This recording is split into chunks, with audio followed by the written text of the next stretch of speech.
في بعض قصص كده في حياتي بحب أشاركها معاكم، يمكن كلنا نستفيد منها مع بعض. في واحدة مقربة مني جدا امبارح كانت قاعدة بتكلمني إن في واحدة كده دخلت حياتها، هي طبيعتها إن هي قلوقة زيادة عن اللزوم، وأول ما بتحب تتواصل مع صاحبتي دي أو المقربة مني دي بتقعد تتصل بيها كتير جدا جدا جدا، حتى لو هي مشغولة مش بينفع ترد عليها، بس لازم تفضل تتصل وبتقعد تقول لها يعني لازم تردي عليا وعايز تطمن كل شوية على حاجاته. طبيعتها ان هي في ناس القلق عالي قوي كده. فرحت سألتها سؤال، قلت لها تفتكري ايه رسالة البنت القلوقة قوي قوي زيادة عن اللزوم دي ان هي تدخل في حياتك؟ ايه الرسالة ورا العلاقة دي؟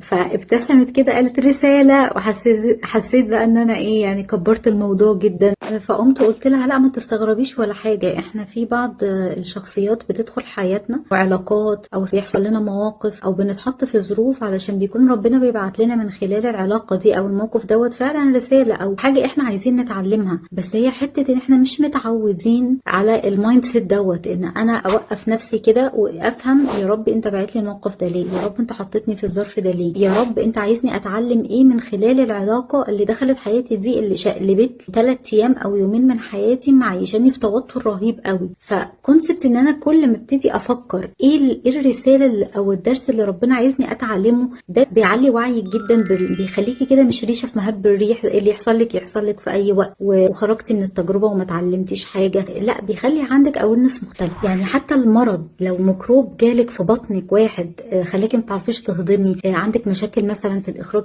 اي حاجة ربنا مش بيعملها صدفة، هو عايزك تتزكي في حتة معينة، عايزك يعلمك درس في حاجة معينة. فالمهم نرجع لقصتنا الاولانية. فقعدت تقول لي ايه الرسالة، لا عمري ما فكرت بالطريقة دي، ما اعرفش، دي موتراني جدا، بقالها يومين 3 بتتصل بيا كتير قوي في اوقات غريبة ما بتستناش وطريقتها معايا يعني واحنا لسه عارفين بعض من يومين. فقلت لها لا طبعا دي واضح جدا هي عايزة تعلمك حاجة.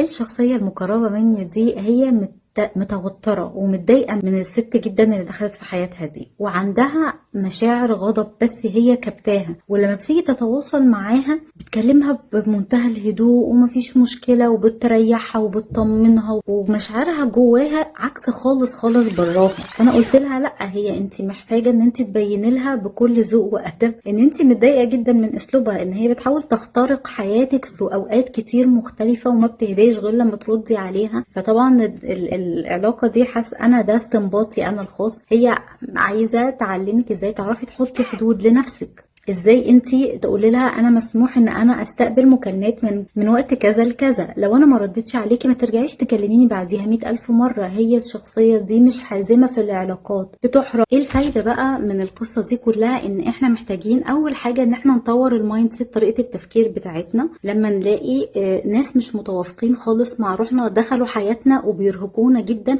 وبيمتصوا جزء كبير جدا من الطاقة بتاعتنا، احنا محتاجين ان احنا نفكر ايه الرسالة او ايه الدرس اللي ربنا عايزني اتعلمه من خلال دخول العلاقة دي في حياتي. هو عايزني اطور جزء فيا، يعني انا عندي فيه مهارة ضعيفة، ان انا مش بعرف احط حدود، مش بعرف ابقى حازمة مع العلاقات الناس اللي حواليا، مش بعرف ان انا ابان على حقيقتي مع كل العلاقات. يعني انا كابتة مشاعر جوايا وبرايا اي ام كول وانا مش هاممني اي حاجة خالص، وكأني بقول لها بشكل غير مباشر تمادي في الحدود اكتر واكتر معايا. فانا لازم افكر بطريقة ان انا ايه رسالة الموقف ده، وابتدي ان انا استنبط ربنا عايز يعلمني ايه.